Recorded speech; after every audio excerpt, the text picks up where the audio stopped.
Hello and welcome to Four Quick Cues Book Talk with Enfys. This is me, your host, Enfys Book, finally in a new place where I have a bigger green screen and life is good. So welcome to my brand new studio. This is the live interview chat show where I ask pagan authors 4 quick questions determined by the roll of a dice. And if you have questions in the audience on Facebook Live, please pop them in the comments and we'll circle around them at the end. So joining me today is Victoria Raschke. I'm sorry, I should have checked pronunciation first. Is that correct? Raschke. Raschke, thank you. Sorry about that. Pronouns are she, her, who creates worlds where magic is real but isn't always pretty. She's the author of the Voices of the Dead urban fantasy series, which I'm reading and is fantastic. That series begins with a book called Who by Water. She and her partner co-own 1000 Volt Productions, which includes 1000 Volt Press and the WitchLit podcast hosted by Victoria. Because clearly she still needs hobbies, she does embroidery of medieval illuminated letters with modern slang and occasionally bakes. When she isn't traveling or can't travel, you'll find her working at home with a cat curled up nearby or at a favorite coffee house with a cafe latte in hand. Victoria, welcome to the show. Oh, thank you so much for having me. I'm so excited to be on the other side of the desk with you. Excellent. Yeah, you had me on the WitchLit podcast a while back, and that was my very first interview about queer Kabbalah. So that was really exciting, and I'm happy to return the favor. So excited to have you here. And you're our first fiction author, or primarily fiction author on the show. So very excited to have that as well. So we have a dice for tonight that will be interviewing you, which is a pretty purpley bluey thing. And as is the newish tradition on the show, I invite my guests to please name the dice for the purposes of this evening. So what would you like to name our dice tonight? So we're going to go with George. George. I like it. Easy to remember. Yes. Hello, George. You are going to be asking questions soon, you tiny little D20. So, all right. You ready to go? Yes, ready to go. First question is number 17. How do you move past writer's block?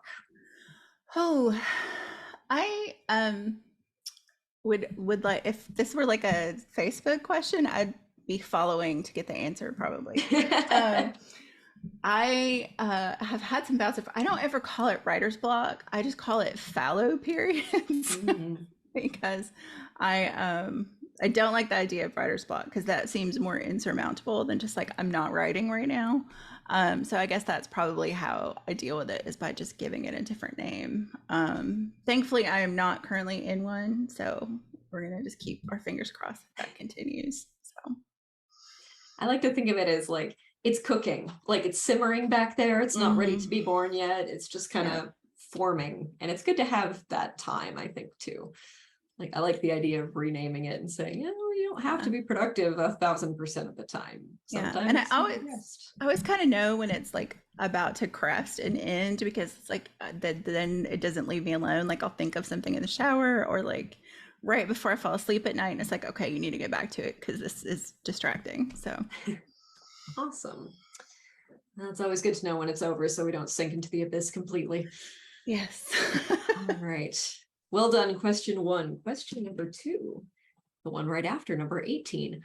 What do you like to listen to while you write, and why? So it depends on what I'm writing. So like for the series that you're reading, for Who by Water, Joe, the main character, is like an aging punk. So I listen to a lot of punk music and weirdly a lot of Slovenian composer chamber music.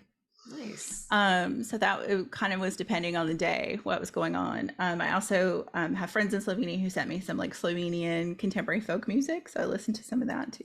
Nice. So that was mostly what I listened to for that. Currently, the new series I'm working on, the first book in a new series, and that one is a lot around the art world. So I've been listening weirdly to a lot of Vivaldi because it always makes me think of galleries. I don't know why.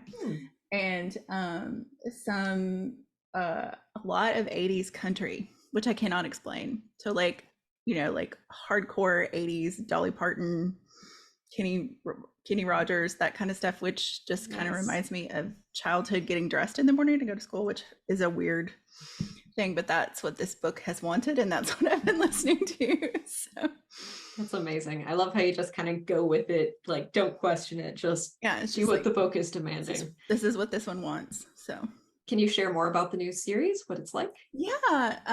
So I really wanted to challenge myself to do something different. So in many ways, the new main character is kind of a diametric opposite of Joe, although they both are still snarky, which I think is just my baseline for main characters.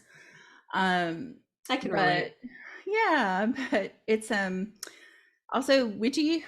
She can channel artists, like dead artists, and that causes a lot of problems, as you can imagine, in the art world with forgery and missing artwork. So there's a lot about art crime, and the current book is focused around a painting that was stolen during World War II that's still missing.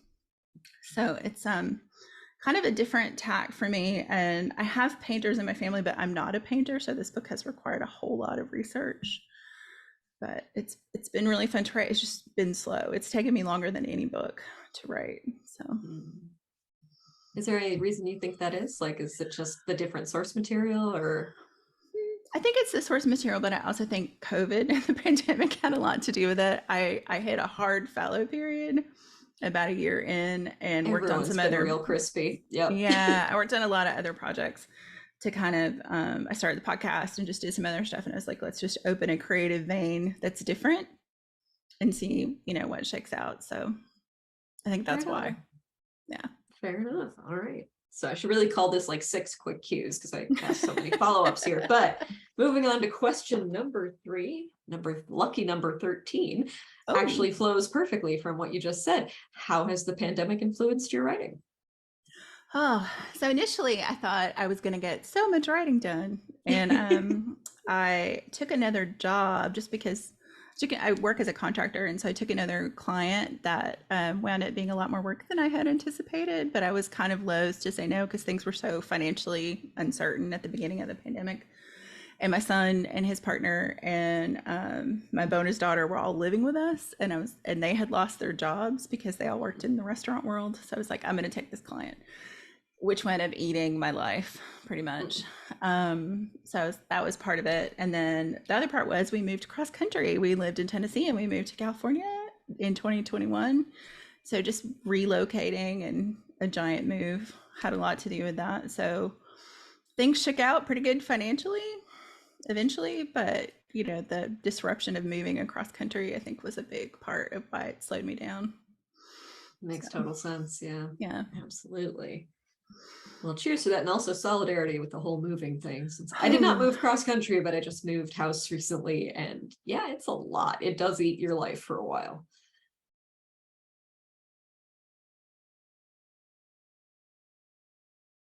All right, class question is number 6. okay.